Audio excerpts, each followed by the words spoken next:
पहले सीधे चलते हैं गुपकार, जहां पर महबूबा मुफ्ती मीडिया से मुखातिब हो रही है। महबूबा मुफ्ती जो है बराह रास्त आपके सामने आई, आपको दिखाते हैं कि महबूबा मुफ्ती मीडिया के साथ बात करते हुए क्या कुछ कह रही है। लीडरशिप है, उनको मुबारकबाद देना चाहती हूँ, उनकी बड़ी शानदार कामयाबी हुई। उसके साथ साथ जम्मू कश्मीर के लोगों को भी मुबारकबाद देना चाहती हूँ कि उन्होंने एक स्टेबल गवर्नमेंट के लिए वोट डाला, क्योंकि पिछले 10 साल से जो हालात रहे जम्मू कश्मीर में, बिलखुसूस 2019 5 अगस्त के बाद, तो जम्मू कश्मीर के लोगों को बहुत सारी प्रॉब्लम्स हैं, बहुत मुश्किलात हैं, और उसके लिए एक स्टेबल गवर्नमेंट का, एक मजबूत सरकार का बनना बहुत ज़रूरी है।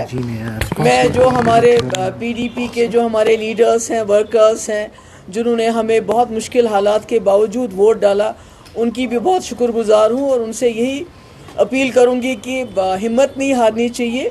उतार चढ़ाव आते रहते हैं, और मुझे इस बात की खुशी है कि जिस तरह से लोगों ने वोट किया एक स्टेबल गवर्नमेंट के लिए, तो जो इसमें गड़बड़ करने का कोई चांस नहीं अब, क्योंकि लगता था कि अगर मैंडेट कुछ मिक्स्ड होगा, अगर एक तरफा मैंडेट नहीं होगा, तो फिर उसमें बहुत सी शरारतें हो सकती थी, बहुत सारी उथल पुथल हो सकती थी, और कहीं ना कहीं यहाँ के जो लोगों ने मैंडेट दिया है उसको डिफीट करने की बात हो सकती थी। इसलिए I congratulate all of them, specially people of Jammu and Kashmir, जिन्होंने बहुत जो है सोच समझ के एक स्टेबल गवर्नमेंट के लिए वोट दिया है। If you want to ask anything, please go ahead. PDP 2014 में 28 सीटें, जी जी जी, और 2024 में 3 सीटें, जी जी, क्या कहेंगे? 96 में नेशनल कॉन्फ्रेंस 60 सीटें, 2014 में 16 सीटें। ये उतार चढ़ाव आता रहता है, इसमें क्या करेंगे आप? लोगों की विक्ट्री है, लोगों की चॉइस है, आपको लोगों की चॉइस, जो उनकी मर्जी है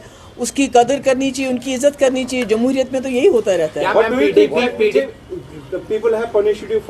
नहीं, मुझे लगता है कि लोग चाहते थे एक स्टेबल गवर्नमेंट, और उनको लगा नेशनल कॉन्फ्रेंस और कांग्रेस जो है वो हमें स्टेबल गवर्नमेंट दे सकती है, और कहीं ना कहीं बीजेपी को दूर रख सकती है। I think that is the, मुझे लगता है सबसे बड़ी वजह।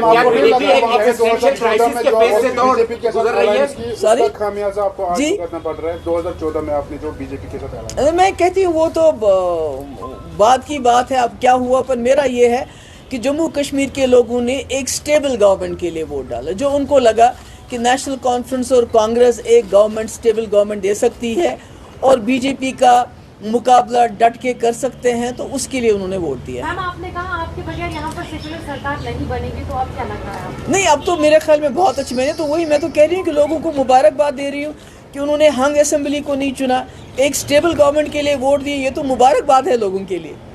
Ma'am, as a former chief minister, why do you think people didn't vote for PDP?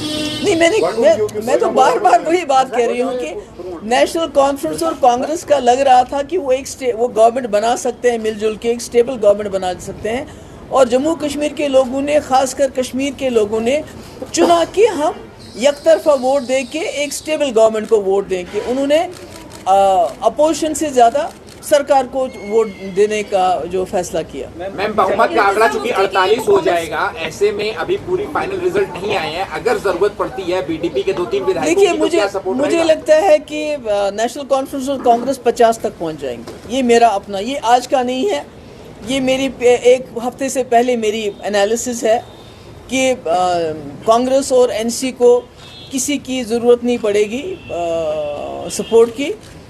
हालांकि जब मुझसे कई कांग्रेस लीडरशिप ने बात भी की, मैंने उनको यही बताया, आज से 2-3 दिन पहले मैंने कहा NC और कांग्रेस की जो है मिलजुल के आपके इतने सीट्स आएंगी, आपको बाहर के सपोर्ट की जरूरत नहीं पड़ेगी, and that is I have been proved right. Okay, आपको क्या लग रहा है मरकज़ी सरकार को क्या मैसेज गया है आज के रिजल्ट? नहीं, मैसेज ये गया है कि जम्मू कश्मीर के लोग बहुत अक्लमंद हैं, बहुत वाइज हैं, और उन्होंने इलेक्शन में इसका सबूत दिया है कि वो नहीं चाहते हैं यहाँ मरकज़ी सरकार को कोई तोड़ फोड़ करने का मौका मिले, क्योंकि अगर यहाँ पर खुदा ना खास्ता हंग असेंबली होती तो बहुत तोड़ फोड़ हो जाती, और फिर जम्मू कश्मीर के लोगों को इतनी मुश्किल के बाद जो सरकार मिल रही है, शायद वो सरकार भी नहीं नसीब होती। तो अब my all the best wishes are for the जो गवर्नमेंट बनने वाली है, कि और लोगों की बड़ी उम्मीदें हैं, उनसे वाबस्ता हैं, बड़ी मुश्किलात हैं लोगों को, ख़ासकर जो हमारे नौजवान बाहर के जेलों में बंद हैं, उसके हवाले से, अनएम्प्लॉयमेंट के हवाले से,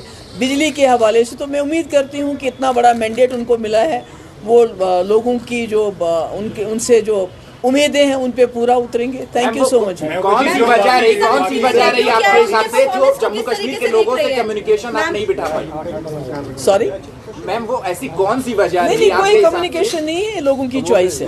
इस बार लोगों ने चुना कि हम सिंगल कॉम्बिनेशन को मैंडेट देंगे, हम इधर उधर वोट नहीं डालेंगे, बल्कि एक जो अलायंस है उसको वोट देके उनकी सरकार बनाएंगे सर आंखों पे। Thank you. इतनी टक्कर में तो पीडीपी है। नेशनल कॉन्फ्रेंस का मुकाबला किसके साथ हो रहा है यहाँ पर कश्मीर में? It's PDP. तो मुझे तो नहीं लगता है कि आप गांधरबल में कितने वोटों से टक्कर दे रहे हो, आप बड़गाम में टक्कर दे रहे हो जो चीफ मिनिस्टर फेस है। तो इसमें तो मुझे लगता है कि PDP is not what you से कि खुदा ना खास्ता बहुत लो है। हाँ, सीट्स कम आ गई हैं, पर we are a force to reckon with. Opposition में भी we may be down, but we are not out. Existential crisis है क्या मैम पीडीपी के लिए? बिल्कुल नहीं है, बिल्कुल नहीं है। पीडीपी कुछ आ गया, लोगों को पता है किससे क्या काम लेना है। That is very wrong on their part. वही तो मैं कह रही हूँ कि जम्मू कश्मीर के बिलखुसूस कश्मीर के लोगों ने बहुत अक्लमंदी से काम लिया है।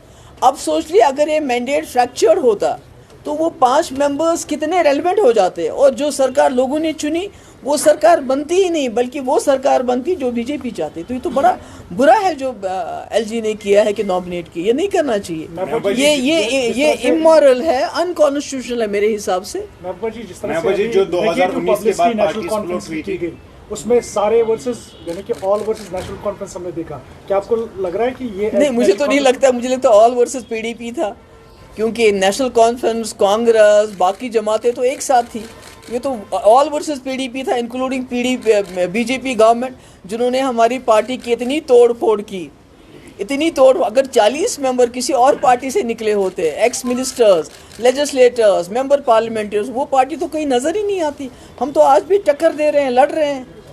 अब 4 सीटों पर अभी आगे है, तो क्या जाना चाहेंगे नेशनल कॉन्फ्रेंस? नहीं, देखिए, मैं तो अजीब बात करते हो आप, बेगानी शादी में अब्दुल्ला दीवाना। Why we should say that? तभी तो मैंने कल इल्तिजा ने इसीलिए ट्वीट किया बिकॉज हमारे लोग वैसे ही कह रहे थे, जबकि मुझे मालूम था कि एनसी और कांग्रेस की अपनी इतनी सीटें आएंगी, उनको बाहर की किसी के सपोर्ट की जरूरत नहीं है। We will play the role of an constructive opposition. जो लोगों के मुद्दे हैं वो तो इलेक्शन के साथ खत्म नहीं होते हैं। मैम, जिस तरह से जो ऑन ग्राउंड आप प्रचार वगैरह कर रहे थे, तभी आपको अनुमान लग गया था कि इस तरह? नहीं, मुझे ये लग रहा था कि लोग जो हैं सरकार चुनेंगे, अपोजिशन नहीं चुनेंगे। मैम, क्या आपका चुनाव ना लड़ा जाना भी एक फैक्टर मानते हो? नहीं, मेरा चुनाव को बीच में मत लाइए। मेरा चुनाव तो मैंने बोल दिया है कि मैं एक बहुत पावरफुल चीफ मिनिस्टर रही हूँ, जिसने बीजेपी के 2 मिनिस्टरों को ड्रॉप कर दिया। ऐसे ये तो कोई कर नहीं सकता है। मुझे बताइए कंट्री में कहीं हुआ है ऐसा, जिसने 12,000 नौजवानों की एफआईआर वापस ली? तो इतना पावरफुल मिनिस्टर, इतने पावरफुल आपके पास इतने पावर्स होना कि आप हुर्रियत को लेटर लिखो कि आप बातचीत करो। तो आज आपको हर चीज़ के लिए, जैसे उमर साहब ने कहा, एलजी के दरवाजे पे जाना पड़े, तो मैं तो ऐसा नहीं कर सकती।